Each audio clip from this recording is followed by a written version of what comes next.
pessoal, tudo bem com vocês? Estou aqui de novo para mais uma resenha.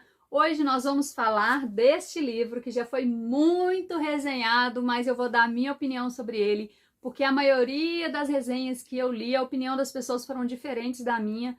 Então eu falei, eu preciso gravar sobre ele assim mesmo, para eu contar um pouco de como eu vi esse livro, do que eu entendi a respeito deste livro maravilhoso. Então hoje nós vamos falar sobre A Menina que Não Sabia Ler.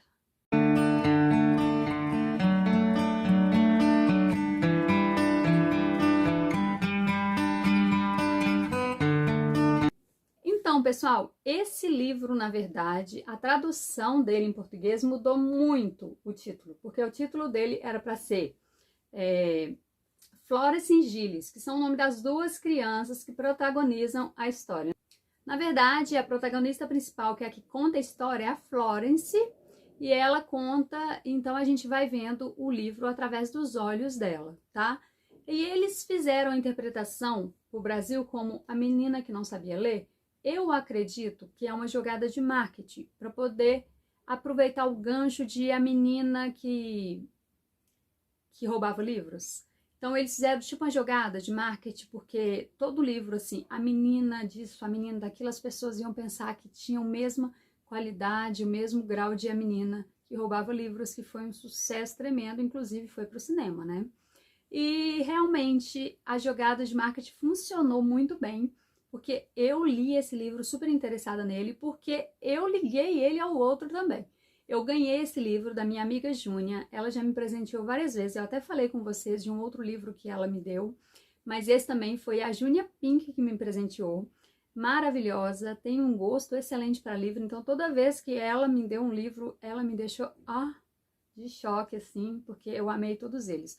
E esse livro também eu li de todo o meu coração, eu abri meu coração para ler esse livro e eu apaixonei.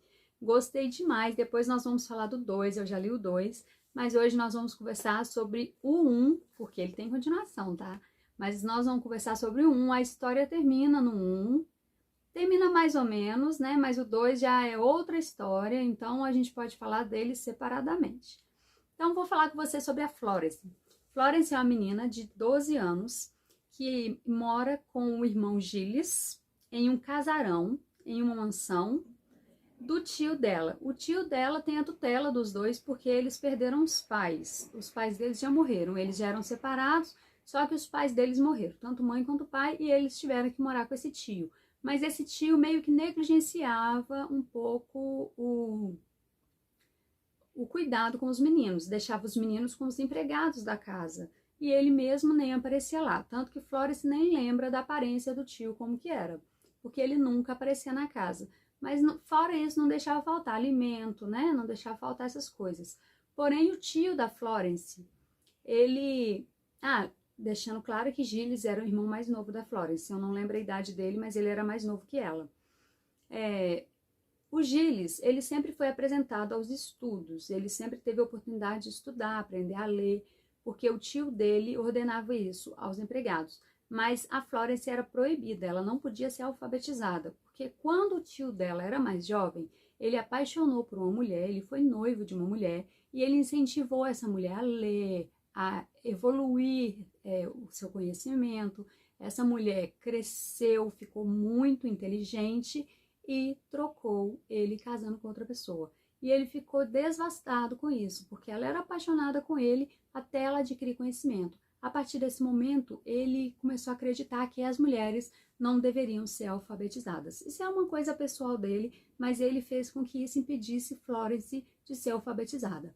Então, eles tiveram que só o Gilles ir para a escola e a Florence ficou sozinha lá na casa, né, na mansão que ela morava. Nesse período que o irmãozinho dela saiu, ela descobriu que na casa tinha uma biblioteca, uma imensa biblioteca escondida, e a Florence começou a ir nessa biblioteca, pegou uns panfletos que ensinava a ler, e ela conseguiu aprender a ler sozinha. E ela tinha os horários que ela fugia para essa biblioteca, porque ninguém podia descobrir que ela entrava lá, e ela conheceu o mundo mágico da leitura. Então, nesse livro, ele cita vários livros clássicos, porque foi passado em décadas atrás, na verdade, é um livro de época. Então foi em 1800 alguma coisa que aconteceu essa história. Então as coisas lá eram diferentes e ela tinha livros maravilhosos a seu alcance e ela lia sempre escondido. Foi nesse período também que ela conheceu um menino que era vizinho e ia lá sempre brincar com ela, para ela não ficar sozinha. Toda tarde ele passava lá para brincar um pouco com ela e ela gostava muito dele. E esse menino fez companhia para ela. Porém, o Gilles teve que voltar da escola porque o Gilles não conseguiu acompanhar a evolução das outras crianças. A escola exigiu que Gilles fosse para casa, estudasse um pouco em casa e voltasse mais preparado para acompanhar as outras crianças da escola.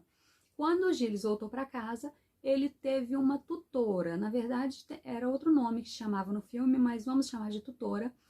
O tio dele contratou essa tutora para ensinar Gilles melhor, para ele voltar para a escola depois mais bem preparado. Então essa tutora ia ajudar com a alimentação, mas também ia ajudar com o ensino e educação de Gilles. Ela não poderia jamais ensinar Flores. E aconteceu um acidente com ela morreu afogada num lago lá da propriedade e aquilo chocou e afetou muito as crianças. Logo em seguida, eles mandaram uma nova tutora para substituir essa primeira. E essa nova tutora é que trouxe um alvoroço para a vida da Florence. Florence tinha sonhos, tinha pesadelos de que essa tutora estava comendo literalmente o seu irmão. Então ela achou que isso significava que essa tutora ia roubar o irmão dela, que essa tutora ia fazer um mal para ele de alguma maneira. Então a Florence estava sempre desconfiada. Aí começa a aparecer umas coisas sombrias, porque essa mansão já tinha fama de ser sombria. E acontecia algumas coisas que a Florence via que parecia do além. Então a gente fica assim meio sem saber se é coisa da cabeça dela, porque ela tem um pouco de paranoia, a gente consegue ver isso, mas como é ela que descreve a história, a gente fica sem saber se é só paranoia da cabeça dela ou se realmente aquelas coisas sobrenaturais estão acontecendo na casa. Como, por exemplo, ela vê a nova tutora aparecendo muito nos espelhos na casa, vigiando ela através dos espelhos, quando ela está fugindo para poder ir para a biblioteca, e ela começa a tramar algumas coisas para impedir essa tutora. Então, a partir daí, eu já não posso mais te contar, mas eu te falo de início que é um filme gótico, um filme sombrio, um filme de mistérios, um livro, um pouco de terror, porque essa menina, mesmo que essas coisas estejam mesmo acontecendo, ela é bem perturbada, ela tem planos bem diferentes e ela, assim, tem uma frieza com acontecimentos muito chocantes que a gente pensa, ela não pode ser normal. Florence não é uma menina normal, mas a intenção da Florence é sempre proteger o irmão. Então, toda a trama da história é ela querendo proteger o irmão, que é a única pessoa que ela tem e que ela sente que é a obrigação dela de defender e de proteger. Então, o nome, A Menina que Não Sabia Ler, na verdade, é uma tradução brasileira para tentar enganar a gente, porque no fim das contas ela sabia ler. Logo no início do livro, ela já aprende a ler e ela é apaixonada e ela lê muito, muito, muito. Outra coisa é essa capa fofinha, né, da menininha deitada, segurando um livro, uma coisa assim que fica parecendo que é um romance, e na verdade não é nada disso. O livro, na verdade, é sombrio, é gótico, e ela não é essa menina fofinha lendo aqui deitadinha na cama, não. Ela sempre tinha que ler com lanterna, dentro de uma biblioteca escura. Então, assim, o Brasil, a tradução mudou muito, então essa capa aqui não tem nada a ver com a história. Então, nesse caso aqui, ó, não julgue o livro pela capa. Eu julguei o livro pela capa, eu li pela capa, mas assim, a história não tem nada a ver com a capa, mas eu preferi a história do que o que eu tinha imaginado antes. Simplesmente apaixonei com a Florence, achei uma menina brilhante, extremamente inteligente, um pouco maquiavélica, mas eu gosto muito disso em alguns personagens. Então é o tipo de livro que eu recomendo demais, tá? Não vai achando que é um livro de romance e fantasias, mas é um livro de terror sombrio e cheio de paranoias, muito bom. Então fica aqui mais uma indicação para vocês. Essa foi a resenha de A Menina que Não Sabia Ler. Depois a gente vem falando 2, tá bom? Beijos, até mais!